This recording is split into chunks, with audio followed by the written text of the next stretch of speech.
Welcome to Raise the Line with Osmosis.org, seeking solutions with leading experts on how to increase healthcare capacity so people can get the care they need during the COVID-19 crisis and beyond.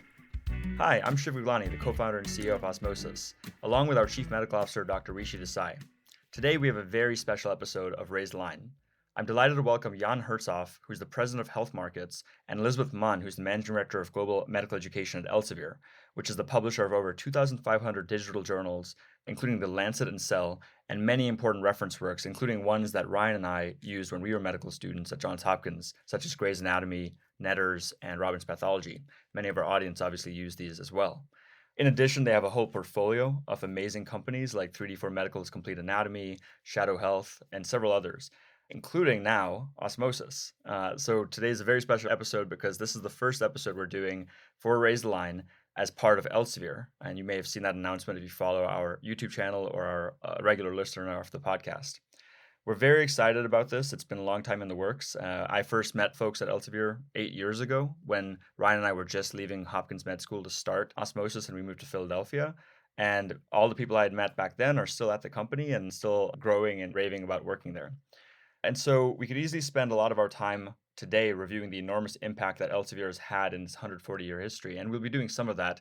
But we also want to talk about what this acquisition means and why we decided to join forces in the first place. Regular listeners of the podcast know a year ago we had John Danaher, who was a former colleague of Jan and Elizabeth, on the podcast. He was the president of Clinical Solutions. And now he's moved to Adtalem, which is also a client of Osmosis. So Jan and Elizabeth, thanks so much for taking the time to be with us today. Thank you, Shiv. Thanks for having us here. To echo Shiv, obviously we've gotten a chance to know you a little bit better over the past few months. It's been an absolute delight, but many of our audience haven't. And so maybe we can just start, Jan, with you, and then Elizabeth. Tell us a little bit more about yourself, what got you into Elsevier and what your role is there day to day. Sure, Rishi. Thank you. And again, so excited to be here and to welcome Osmosis to the Elsevier family. So a little bit about myself. So born in Germany, small village. A lot of family members were from healthcare backgrounds, in fact. So I got an early exposure to it, and in fact, founded with a school friend of mine then pretty early a startup in the healthcare space, and then spent my last 20 years in professional life in healthcare. Joined Elsevier 2012, and main reason is, I'm very, very interested in research, super keen in information systems technology. So I'm also PhD in that field. And it was, perfect fit. And, a lot of things have changed over the last 10 years. And it has been a great, great journey. Yeah, I started my life, one of my first jobs coming out of school was actually as a teacher. So I've always been interested in the education side of things. And then I wanted to move into publishing, and I happened across this medical publishing company. At the time, it was Harcourt, which was the Saunders imprint. I started to work there and just really from the first moment fell in love with the kind of high quality product that we were creating, how well respected it was, interacting with all of these incredible authors and really finding this mission, which has been really important to me. And I guess that's why I stuck around. I'm still with Elsevier now, as it is many, many years later. But in particular, I've really enjoyed working on the education side. And I think it does stem from, those first years teaching as well. I've always been passionate about learning and thinking about students and helping them. So it's a really nice way of combining both of those passions. It's very clear both of you are extremely humble, and it's obvious that Elsevier is very lucky to have the two of you working there. I'm curious, in addition to the background on Elsevier that Shiv just shared, are there things about the company that most folks may not know about? And in fact, I'll call one out for myself, the One Health concept that you've described very eloquently in the past. What are things that resonate with you that people may not know about for the company? Yeah, I'm happy to go first. So when you ask people, the first thing they think about, obviously, publications, the big titles, both on the journals and the book side. But when I look at, especially in healthcare, what many people don't know is we really have an incredible footprint in the healthcare sector, covering more than 9,000 hospital systems across the globe, a lot of medical institutions, medical schools, nursing schools. And it's really obviously always linked to the content that we have, but more and more advanced clinical decision support. For example, when you think about oncology, we support 24% of all of the clinical oncologists in the United States with the right pathways for their patients. And it's pretty cutting edge technology. Some of the things people might not realize. So there are a lot of really, really great things on that. And then of course, the global footprint. We do a lot in localizations because we believe it's really important that medical professionals have the information, very quickly in hand, very, very customized, very localized. So I give you an example. In Japan, our team there develops a lot of very cutting edge products for healthcare professionals, both in education and in hospitals, localizing what we have globally, but also inventing for the healthcare professionals there. So we do a lot of localizations because we believe it's really important to leverage the global insights, but also especially in healthcare, including the local guidelines, local insights, local language. Elizabeth, before you start, I was going to comment on one thing. That stat about oncologists was really interesting because just today, right before we started this podcast, one of our longest supporters, the chief clinical officer at LifeBridge Health, which is one of the largest health systems in Maryland, his name's Dr. Dan Durand. He's a radiologist, and he sent me a message congratulating us on joining forces with Elsevier. And I didn't even know you guys have StatDX as part of the Elsevier portfolio. It's a great point. I mean, I've been with Elsevier now for over 20 years, and I'm still uncovering new opportunities and new people to meet. I mean, seriously, I had a meeting last week with our colleagues in the science division who want to set up an education program there. So, every day, a new opportunity, absolutely. Just to your original question, though, going back to that, to me, it's also about the people and the integrity of the people who work at Elsevier. And I think that that's something that people perhaps don't know. I mean, I've never met such a group of committed individuals to presenting the highest quality content and solutions. They care deeply about that, but they also care deeply about creating a common understanding, a trusted, fact-based, it's a constantly moving forward place that people can go to trust trustworthy information. And I think that's so important. And yeah, it's always about the people that you work with. I love that. Go ahead, Rishi, you were going to say something? I was just going to say that's an interesting issue because, today trust and integrity in science has never been more important. And I'm just curious how that feels as employees at a company where that is the cornerstone of what you do and what you present in the world. Well, it's never felt more important, and it does make you feel very proud of the organization that you work for. And it's something we talk about a lot. It's obviously a very timely and topical issue. And I think in a way we're loving it. It's kind of given us a new lease of life and enthusiasm. And I think it's something that's really that the team is really engaged around and wants to participate in. So yeah, there's a lot of energy around those discussions, but good energy. Yeah, again, I'm really glad to hear that. Both the emphasis on people, Elizabeth, I mean, this was one of the two major criteria we had when we were deciding on a partnership. Osmosis prides itself on how we treat our teammates like customers or like our end users, and we treat our end users and partners like teammates because we all ultimately are trying to raise the line and improve healthcare capacity.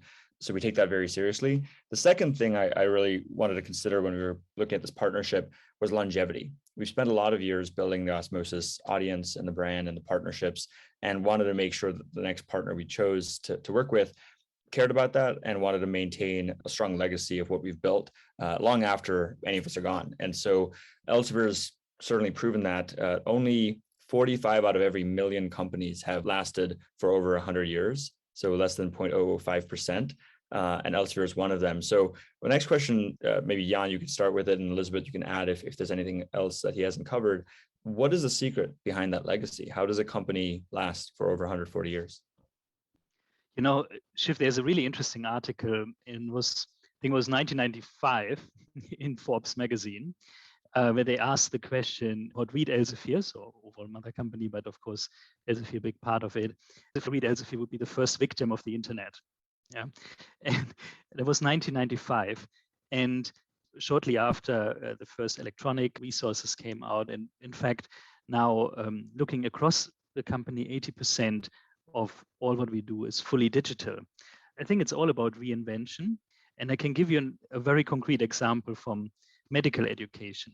So I started to be responsible for the medical education business that Elizabeth is now heading in 2016.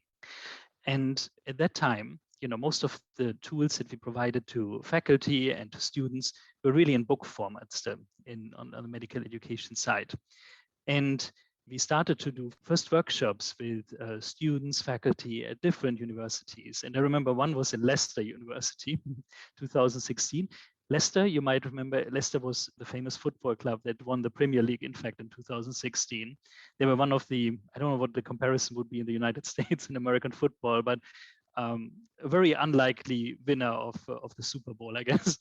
And we had these sessions where we had our designers there, and we had faculty members, we had medical students from different years. And one of the pictures that we started to draw was really the foundation of our future vision of how we can support and transform, also help to transform medical education for both the educators and the students. And we then started to continue to interview and discuss with medical students and faculty across the globe, had design partners. And then, our first digital offering really in that space was built after that. And that enabled us to then transform, but then also enabled us to further look beyond. And that was in fact also the first time when I heard about Osmosis during that time. So we looked at different offerings. One big one was indeed around anatomy.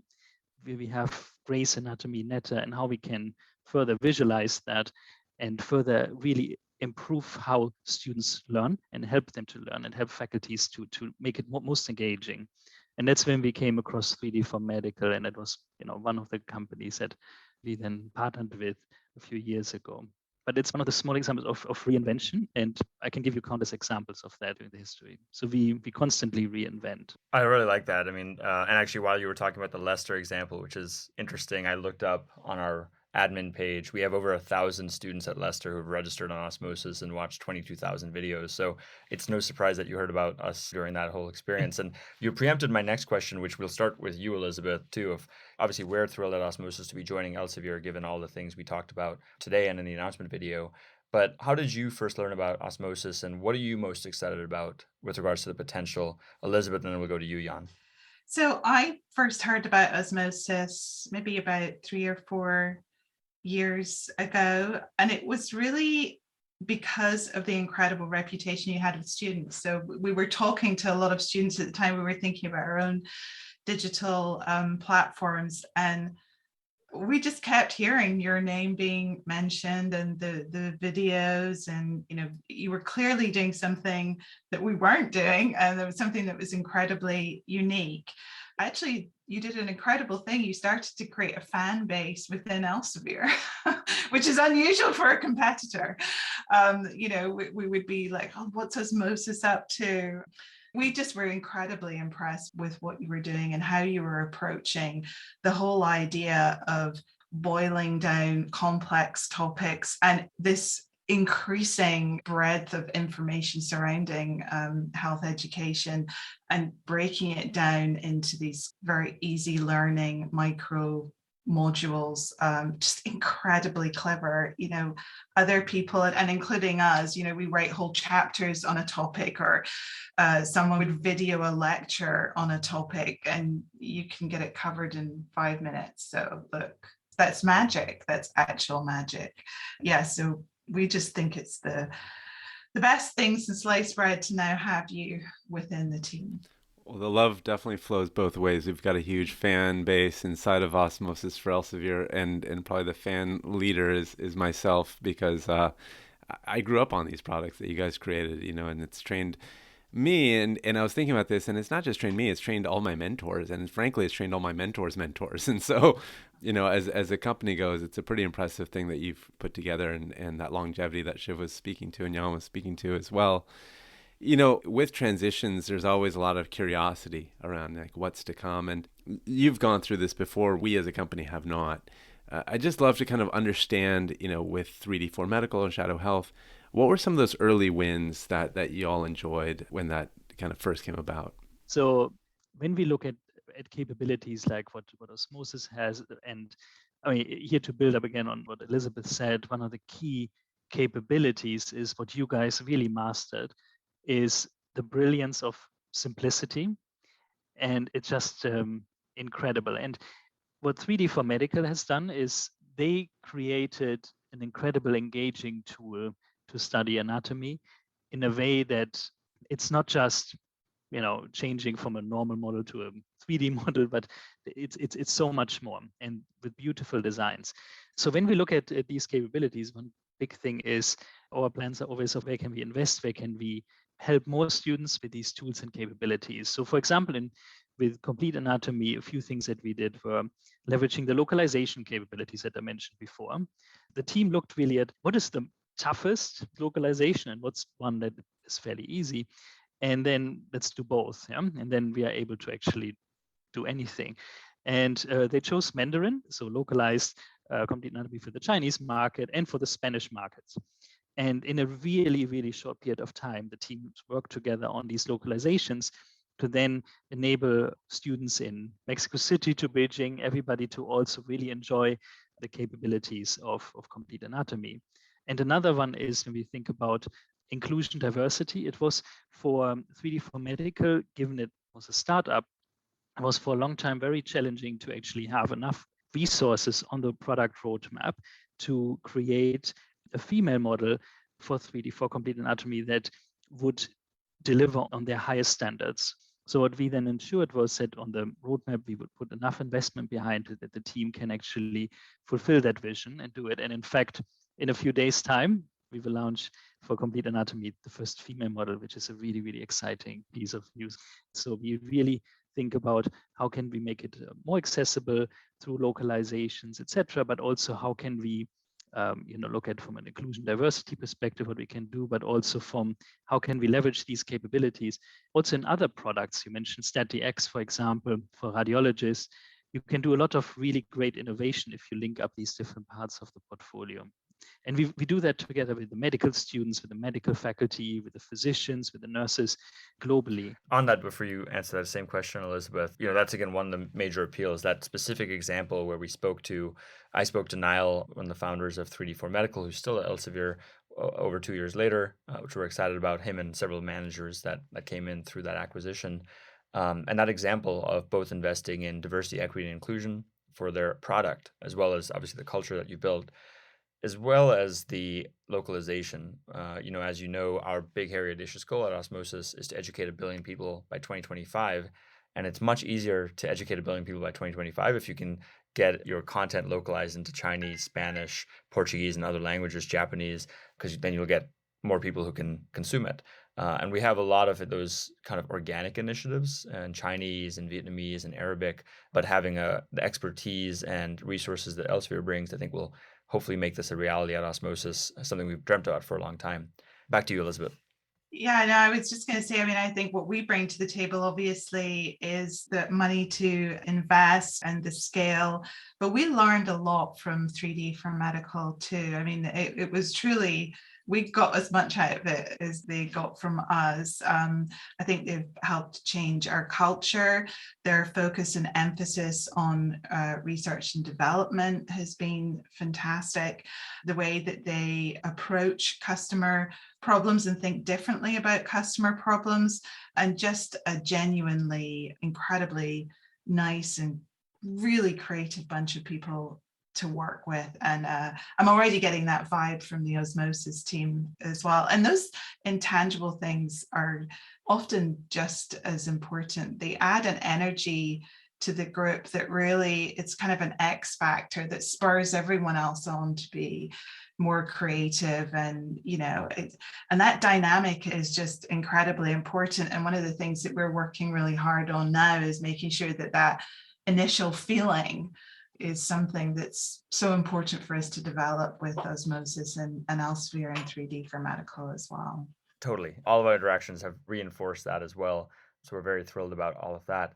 So, the reason we launched the Raiseline podcast during the heart of COVID was because we were seeing transformational shifts in healthcare, education, society, the economy in real time. It's one of those few moments that you live through and you're going to really remember for the rest of your life. And so COVID overnight made institutions, medical schools, nursing schools go online, go digital. Osmosis certainly benefited from some of that, where we went from 40 schools at the beginning of 2020 to over 120 school partners in that 1 year, a 3x growth there. And we're able to serve many of these students and faculty.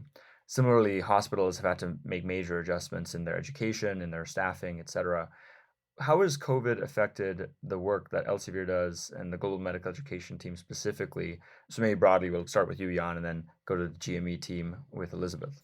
Absolutely, Shiv. When you look back at when COVID hit, the top priority was really how can we provide access, remote access, or any form of access to institutions, be it nursing schools in the United States where the students were preparing for their final exams, or how we could set up, for example, our simulation offerings to support, because nursing students were not able to then really do their clinical hours. So there was a lot of focus on that. Also on the clinical side, we created resource centers for clinicians globally to access any type of research knowledge directly on these research centers. And they're in fact still very much live and constantly updated. But the thing was really about how can we, especially on the medical and nursing education side, provide immediately access to our applications, to the content. And I think Elizabeth, you can share much more in detail of what the team has done there. But it was a really challenging time. But we hope we were able to support all these students, the faculty globally during this very challenging time. You know, when I think back to those initial days of COVID and, you know, we were struggling with working from home and we could see how much students were being affected, but also the way that they were rising to the challenge as well and putting themselves out there in the front line. It's amazing when something like that happens, how incredibly simple life becomes in some ways as well. It was just like, well, there's not really a commercial imperative. There's not really any need to launch a new product or do a new marketing campaign. It's sort of, we just need to help and we need to get in there. And it was amazing how everybody in the team, that's what they decided. And was just very simple. It wasn't about free trials. It wasn't about trying to push anything. It was like, we should just give this away. Like, you know, they need to go to school with something, remotely. We've got something here that will help. So no strings attached. Let's just hand it out.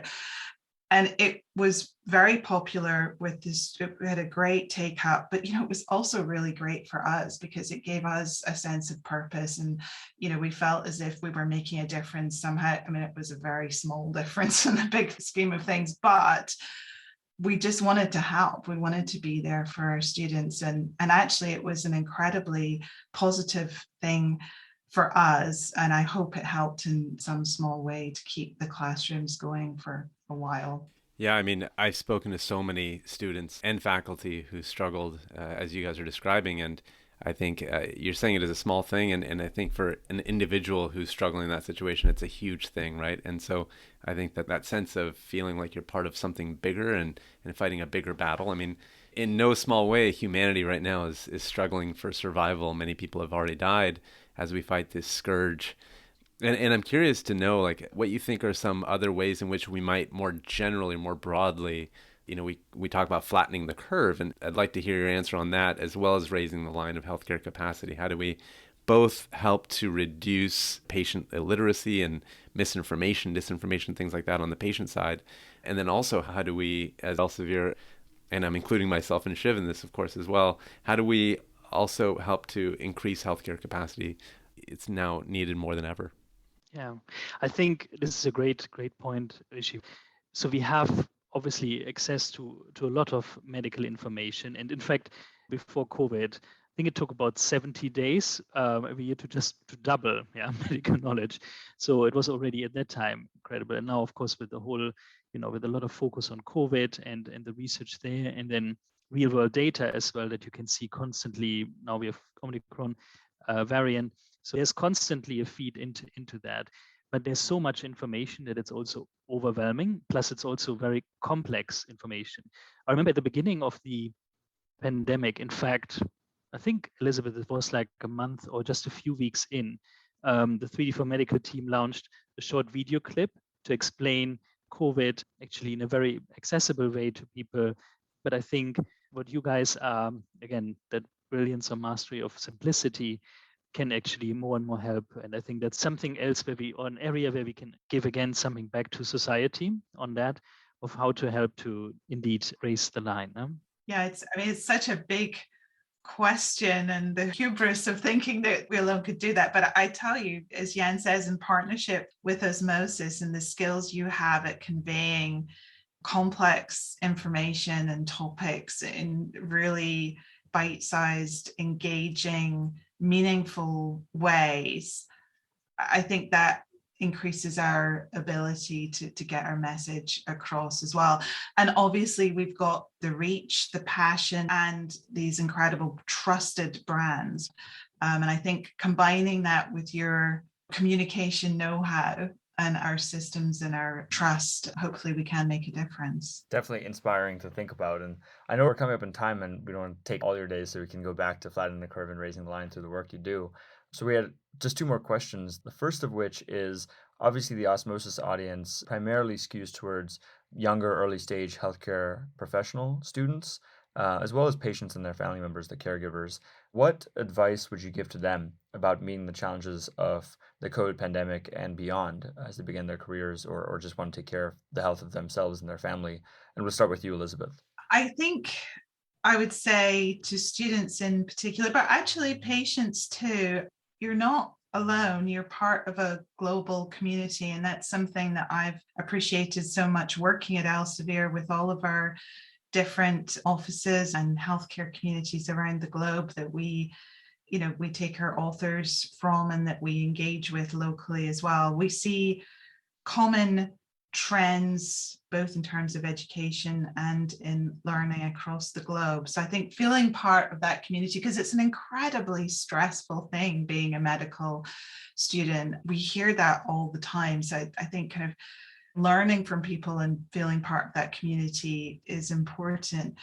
I find, Shiv, your story and obviously Ryan's story as well, about how you started Osmosis to be incredibly inspiring too. I mean, you thought of new ways of tackling the problems that medical students were facing. You didn't sort of just say, okay, well, that's it, we find this challenging, but it's just the way it is.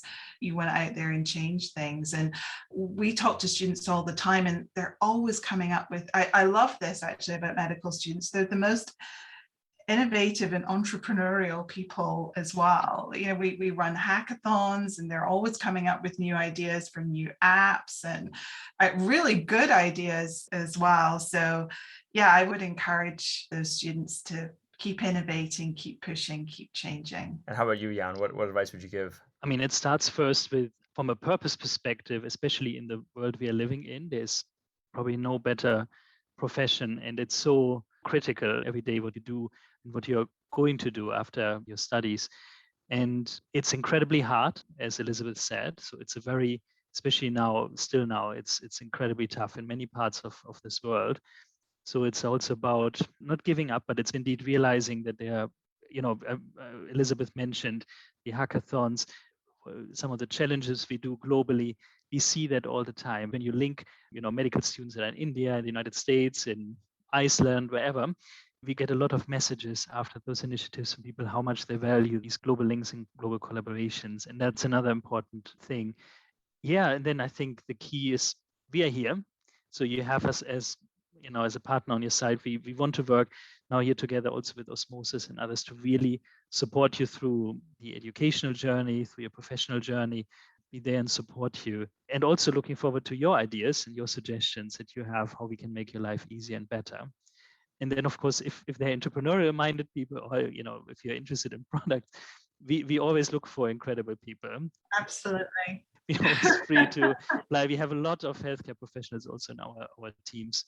So that's, of course, always another venue. But I would also really thank you for all the work that you're doing day for day and also going forward in the future. And we're there. We have a lot of entrepreneurs in the audience. So you heard it here first. Jan and Elizabeth are ready to welcome your ideas. So that's great to hear. I'd like to just kind of end with anything that we might have missed, anything that we haven't covered in this conversation that you feel like our audience would definitely kind of miss out on if we didn't cover. Feel free to share. Elizabeth, from your side?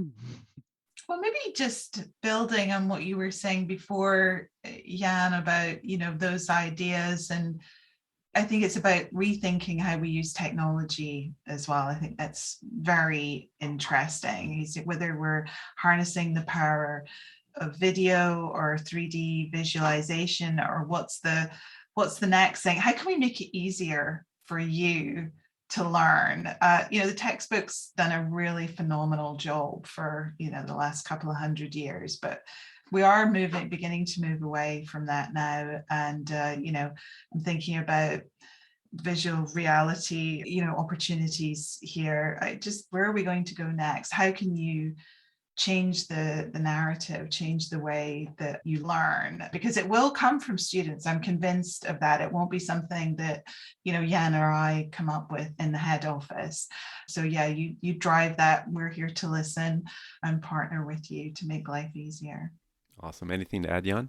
I think we have covered it all. It was a great conversation with you guys, and again, very humbled to be here, and also very excited to see what we can create together, and also with the audience help. Really looking forward to it, how we can raise the line.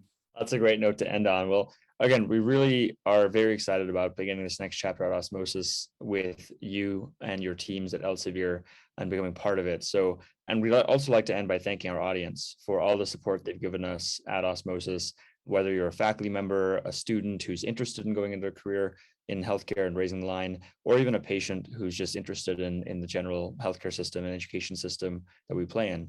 So Jan, Elizabeth, thanks so much for taking the time to be with us today. Watch this space for everyone who is following along. And with that, I'm Shiv Gaglani with our Chief Medical Officer, Rishi Desai, saying thank you for checking out today's show. Remember to do your part to flatten the curve and raise the line. We're all in this together. Take care.